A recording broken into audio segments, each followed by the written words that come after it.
इस वीडियो में हम लोग पढ़ेंगे सम गुणनखंडों की संख्या। इससे पहले केवल क्या पढ़े थे? गुणनखंडों की संख्या यानी कि नंबर ऑफ फैक्टर। लेकिन इस वीडियो में पढ़ेंगे नंबर ऑफ इवन फैक्टर्स, माने सम गुणनखंडों की संख्या। तो देखिए इसमें भी कुछ नहीं करना है, बस वैसे खंड कर देना है उसी तरह से। तो देखिए 180 के सम गुणनखंडों की संख्या कर रहे थे, 180 को आप खंड कर लीजिए। तो 180 इसको खंड करेंगे तो कितना से भाग जाएगा? 2 से 90 बार में, फिर 2 से 45, फिर 2 से लगाएं 3 से लगाएंगे तो कितना हो जाएगा? 15 3 45, फिर इसमें कितना से लगेगा? 3 से 3 बचे 15। देखिए खंडों की संख्या क्या आया तो इसको लिख लेंगे हम 2 गुना 2 गुना 3 गुना 3 गुना 5। इसको पावर के रूप में लिख लीजिए। तो देखिए इसको हम लिख सकते हैं 2 के स्क्वायर, यहाँ पर 2 3 है, 3 की संख्या 2 है तो इसको क्या लिखेंगे? 3 के स्क्वायर, यहाँ पर 5 के पावर 1। देखिए नंबर ऑफ फैक्टर में बताया था हमने कि पावर को 1 बढ़ाकर लिखकर गुना कर दिया जाता है। तो number of sum even factors में भी उसी तरह से करना है। सिर्फ 2 यहाँ पर 2 मिल जाए तो इसकी पावर को 1 बढ़ाना नहीं है, इसमें सेम लिख दिया जाता है, सिर्फ 2 वाला। तो इसको क्या लिख देंगे? इसलिए सम गुणनखंडों की संख्या पूछ रहा है तो इसीलिए सम गुणनखंडों की संख्या बराबर क्या होगा? पावर को 1 बढ़ाना है लेकिन 2 वाला पर कोई चेंजिंग नहीं होगा। तो देखिए 2 की क्या लिखा जाएगा? 2। अब बाकी में पावर को 1 बढ़ा देंगे, अर्थात 2 है तो कितना से गुना 3, यहाँ पर पावर 1 है तो कितना से गुना 2। ध्यान देना है कि इसमें बेस पर विचार नहीं किया जाता है, सिर्फ पावर पर विचार किया जाता है। अब इसी को गुना कर लेना है। तब 2 दूना 4, 4 तिया 12, अर्थात इसके सम गुणनखंडों की संख्या कितना होगा? तो 12। देखिए उसी के जैसा एक और प्रश्न है, 360 के सम गुणनखंडों की संख्या ज्ञात करें। तो यहाँ पर भी 360 को हम खंड करेंगे इस तरह से और 2 से लगाएंगे। अगर आपको ऐसे खंड नहीं करना है तो इसको इस तरह से भी खंड किया जा सकता है। 360 को आप लिख दीजिए 36 गुना 10। 36 को लिख सकते हैं 12 तिया 36 या 9 चौका 36। तो इसको लिख देंगे 9 को क्या लिख देंगे? 3 गुना 3 9 और चौका 36। 4 को क्या लिख देंगे? 2 गुना 2। 10 को क्या लिख सकते हैं? 2 गुना 5।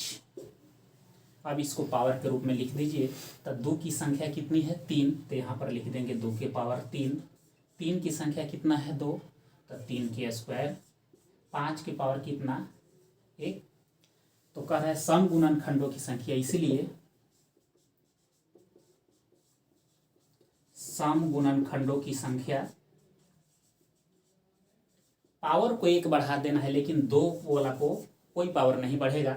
यहाँ पर 3 है तो 3 लिखा आएगा और यहाँ पर 2 है तो कितना? 1 बढ़ा देंगे। 2 के कितना लिख देंगे? 3। 1 है तो कितना? 2। अब इसको गुना कर देना है तो 3 3 9 9 दूना 18, अर्थात 360 के सम गुणनखंडों की संख्या क्या होगा? 18। देखिए और उसी के जैसा प्रश्न है, कह रहा है 120 के सम गुणनखंडों की संख्या ज्ञात करें। आइए इसको भी खंड कर लेते हैं। खंड करने का 2 मेथड है, या तो ऐसे करके खंड कीजिए या तो यहाँ से डायरेक्ट इसको खंड कीजिए। तो ध्यान दीजिए 120 को लिख दीजिए आप सिंपल सा 12 गुना 10, 12 दहा 20 से। अब 12 को क्या लिख सकते हैं? 3 चौका 12 या 4 तिया 12। तो 4 को 2 गुना 2 गुना 3, 2 दूनी 4, 4 तिया 12। अब 10 को क्या लिख देंगे? 2 5 10। अब इसको पावर के रूप में लिख दीजिए। तो 2 की संख्या कितनी है? 1 2 3। तो यहाँ पर लिख दीजिए 2 के पावर 3। यहाँ पर 3 की संख्या कितनी है? 1।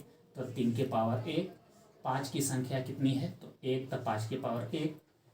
इसमें सम गुणनखंडों की संख्या जब भी पूछे तो 2 पर जो पावर है उसी को लिख दिया जाता है, इसमें पावर को नहीं बढ़ाया जाता है।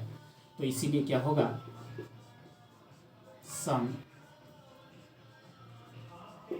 गुणनखंडों की संख्या बराबर क्या हो गया? 3। अब इसकी संख्या 1 है, पावर 1 है तो इसको 1 बढ़ा देंगे तो 1 को क्या लिख देंगे? 2। ये भी 1 को क्या लिख देंगे हम? 2। और इसको गुना कर देंगे तो 2 दूनी 4 4 आई 12, अर्थात 120 के समगुणनखंडों की संख्या कितनी होगी, तो 12। देखिए उसी तरह से है 24 के समगुणनखंडों की संख्या ज्ञात करें।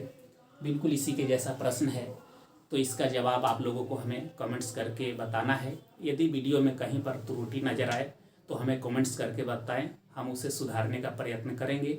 यदि वीडियो अच्छा लगे तो लाइक करें तथा सब्सक्राइब करें, और सभी विद्यार्थियों से गुजारिश है कि जो भी विद्यार्थी इससे पहले वाले वीडियो नहीं देखे हैं तो उसको देख लें, डिस्क्रिप्शन में उसका लिंक दिया हुआ है। धन्यवाद।